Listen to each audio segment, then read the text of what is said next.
আমার নবী করিম সাল্লাল্লাহু তাআলা আলাইহি ওয়াসাল্লামের বয়স যখন 10 বছর হতে যাবে, ওই সময়টাতে আরেকবার আমার নবী পাক সাল্লাল্লাহু আলাইহি সাল্লামের সিনাকে ফাড়া হয়েছিল। কয় বছর? 10 বছর বয়সে। এদিকে আবু জেহেল নবীকে উঠালেন, উঠে নিয়ে উটকে নিয়ে যাচ্ছে, বুঝতে পারলেন? নিয়ে যাচ্ছেন কোথায়? জঙ্গলের মধ্যে মেরে ফেলার জন্য। এবার আমার নবীকে যখনই উটনির উপরে সামনে বসানো হলো, উটনিকে বলতে হয় না, উটনি উঠে যাও, চলো। উটনি যেন নিজে নিজে উঠে গেল। উঠে যাওয়ার পরে হাঁটতে আরম্ভ করলো। আর উটনিও বুঝতে পারছেন যে আমার পিঠের উপরে এই যেমন তেমন মানুষ নয়, এই রাহমাতাল লিল আলামিন বসে আছেন, যেই নবীর ওসিলাতে আল্লাহ আমাদেরকে সৃষ্টি করেছেন, দুনিয়া সৃষ্টি করেছে, আসমান জমিন সৃষ্টি করেছে, সেই নবী তো যাহা আমার পিঠের উপরে বসে আছেন, চিন্তা নাই আর। আল্লাহ আল্লাহ বাবা নিয়ে চলে যাওয়া হলো। শর্টকাটে নিয়ে যাচ্ছি, জীবন কাহিনী বাবা, অনেক লম্বা চওড়া কাহিনী ওয়াকিয়া রয়েছে বাবা। আল্লাহু আকবার। নিয়ে চলে যাওয়া হলো বিশাল বড় জঙ্গলের মধ্যে। নিয়ে যাওয়ার পরে আবু জেহেল সেখানে থেমে যায়। থেমে যাওয়ার পরে এবার উটনি থেকে নেমে গেল, দেখে আমার নবীকে কোলে করে নামালো। নামাবার পর এবার যেন নামিয়ে ধাক্কা দিয়ে জমিনে ফেলে দেয়। আমার নবী জমিনের মধ্যে পড়ে গেলেন। আবু জেহেলকে আমার নবী বলতেছেন, ও চাচা, আপনি আমাকে এরকম কেন করলেন বলেন? আপনি তো আমার বাপের ভাই গো, আপনি তো আমার বাপের নিজস্ব ভাই, কিন্তু আপনি এরকম কেন করলেন আমার সঙ্গে বলেন?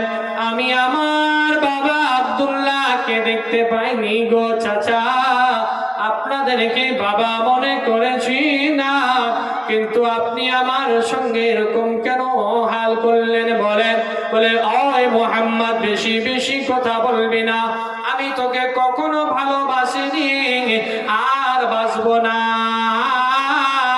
আমি তোকে এখানে মেরে ফেলার জন্য নিয়ে এসেছি। আমার নবী বলেন, চাচা,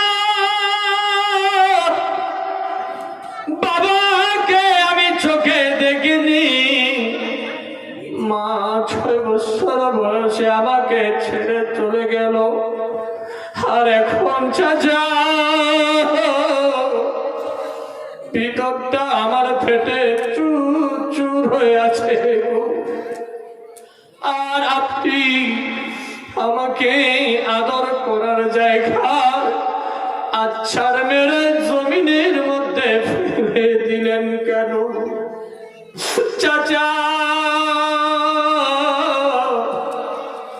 আমার নবী গো জমিনের মধ্যে পড়ে আছে, আর আমার নবী বলতেছে, আমার চাচা, এত বড় জঙ্গল, এই জঙ্গলের মধ্যে যদি আমি একা থাকি, বাঘ ভাল্লুক এসে আমাকে খেয়ে নেবে। চাচা, আপনার কাছে আমি 2 হাত জোর করে বলি, আপনি আমাকে জানে মারিয়ে না, আপনি আমাকে জানে মারিয়েন না। চাচা, আপনি আমাকে এখানে ছেড়ে চলে যান, দেখবেন তারপরে কিছুক্ষণ পর আমার দেহটাকে বাঘ ভাল্লুকে খাবে, আপনার মনের ইচ্ছা পূরণ হয়ে যাবে। চাচা, আপনি আমাকে কষ্ট দিয়ে মারিয়েন না। আল্লাহ আল্লাহ বাবা, ও আমার সোনা মানিকের মা, আমার নবীর প্রতি রে মা, যদি আপনি সেই জায়গায় থাকতেন রে মা, তাহলে আবু জেহেলকে বাবা আপনি কি করতেন একবার চিন্তা করে দেখুন। যার সন্তান দুনিয়া, যে সন্তানের দুনিয়া থেকে মা বাবা দুজনে যদি চলে যায়, এক কথায় এতিম সন্তান যখন পায়, তাহলে সে এতিম সন্তানের সেবা করতে আল্লাহ বলেছেন কি বলছে কে রাস্তার ধারে এতিম বাচ্চা রাস্তার ধারে এতিম বাচ্চা কেন বসে কান্দে রে আরশের পায়া হিলে রে আরশের পায়া হিলে রে রাস্তার ধারে এতিম বাচ্চা কেন বসে কান্দে রে আরশের পায়া হিলে রে কি বলে কি এতিম সেবা যে জন করে তাহার গুনাহ মিটে যায় খোদা তাআলা ডেকে तमाम ফেরেশতাদের তাই তো কই ফেরেশতাদের তাই তো কই এতিমের সেবা যে জন করে এতিমের সেবা যে জন করে তাহার গুনাহ মিটে যায় তাহার গুনাহ মিটে যায় থাকতো যদি ছেলের পিতা মাতা থাকতো যদি ছেলের পিতা মাতা দুঃখ যেত ভুলে রে আরশের পায়া হিলে রে আরশের পায়া হিলে রে আরশের পায়া হিলে রে বাবা আমার নবী কান্না করতেছে বলছেন চাচা আপনি আমাকে এখানে ছেড়ে চলে যান বলছিলাম বাবা এতিমের সেবা করতে বলেছে ওই আমার সোনা মানিকেরা বাবা আমার নবী এতিম ছিল রে বাবা এতিম কান্না করতেছে বাবা ও আমার সোনা মানিক ধ্যান দেন আমার কথার দিকে আমার দিকে একটু তাকান আমার নবীর ঘর হচ্ছে রাসূলের ঘর এই মাদ্রাসা রাসূলের ঘর আল্লাহ আল্লাহ ওই মাদ্রাসার মধ্যে যে সব বাচ্চা পড়াশোনা করে যে সব বাচ্চা পড়াশোনা করে আল্লাহর হাবিব বলে যতক্ষণ মাদ্রাসার মধ্যে থাকিবে তাদেরকে এতিমের গণনা করা হবে আর ওই বাচ্চা যে বাচ্চা মাদ্রাসার মধ্যে শিক্ষা অর্জন করতে করতে করতে মারা যাবে আল্লাহর নবী বলে সেই বাচ্চা শহীদের দরজা পাবে আর কাল কিয়ামতের দিনে সেই বাচ্চা মা বাবার হাত ধরে জান্নাতে নিয়ে যাবে সুবহানাল্লাহ ও আমার সোনা মানিকেরা বাবা আজকে সে রাসূলের ঘরের উন্নতি কল্পে আমার নবী কান্না করছেন জমিনের মধ্যে পড়ে আছেন ওই রাসূলের ঘরের জন্য আজকে আমি বাপ আপনাদের কাছে 10টি কলম মাত্র 500 করে টাকা চাইবো বাবা ও আমার সোনা মানিকেরা বহু লোক বহু টাকা দান করেছেন বহু লোক বহু টাকা খরচা করেছেন আল্লাহ আল্লাহ রাসূলের ঘরে একটু খরচা করে দেখেন আল্লাহ আপনার ঘরের মধ্যে বরকতে ভরে দেবে হবে বাবা আমার নবী কান্না করছেন আমার নবী আবু জেহেলকে বলছে আবু জেহেল আপনি আমাকে মারিয়েন না চাচা আমি কথা দিলাম মা মারা গেছে মায়ের জন্য 500 টাকা একজন নারে তাকবীর নারে তাকবীর নারে রিসালাত 500 টাকার দাতা নারে তাকবীর যোগ্য বাপের যোগ্য বেটা জিন্দাবাদ বাবা মার একটা কলম হয়েছে বাবা এ রাসূলের ঘরের জন্য চেয়েছি বাবা ও আমার সোনা মানিকেরা আমার নবী ওই মাদ্রাসা আবাদ করার জন্য রে বাবা নিজের জান কুরবান করে নিয়েছে সুবহানাল্লাহ যোগ্য বাপের যোগ্য বেটা কি নাম চাচা নুরুল ইসলাম সাহাব 500 টাকা আরেকজন আরেকটা কলম হয়ে গেছে বাবা আর 3 নম্বরের মধ্যে গুনাহ হবে বাপ 3 ঋতু ও আমার সোনা মানিকেরা বাবা এই 3 নম্বর কলম একটা কেউ আছেন আল্লাহ আল্লাহ আল্লাহু আকবার কবীরা বাবা। এই যে দেখেন সুবহানাল্লাহর একটা কলম, নারে তাকবীর, আল্লাহু আকবার, নারে তাকবীর, আল্লাহু আকবার। নামটা বলেন।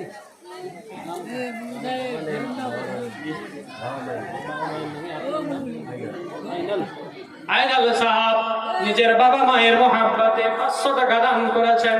ও আইনাল সাহাব, আপনাকে বলবো একটু এখানে যদি আসতেন ভালো হতো। আইনাল সাহাব, আল্লাহ আল্লাহ আল্লাহ আপনাকে দৌলত দিয়েছে, আল্লাহ আপনাকে দিল দিয়েছে, আল্লাহ আপনাকে এত সুন্দর চেহারা দিয়েছে, আল্লাহ আপনাকে এত সুন্দর পা হাত সালামত রেখেছে। আর 500 টাকা হবে না বাপ, মাত্র আর 500 টাকা ইনশাআল্লাহ।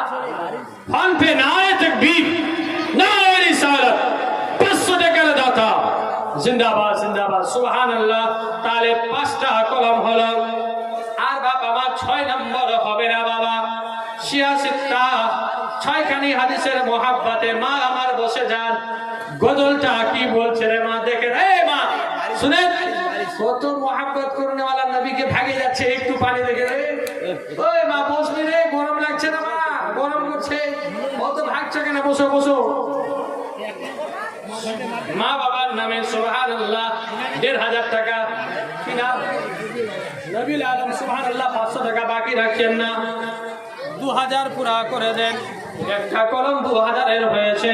আল্লাহ আল্লাহ সুবহানাল্লাহ। যোগ্য বাপের যোগ্য বেটা 2000 টাকা দান করেছেন, একজন 200 টাকা দান করেছেন। সুবহানাল্লাহ।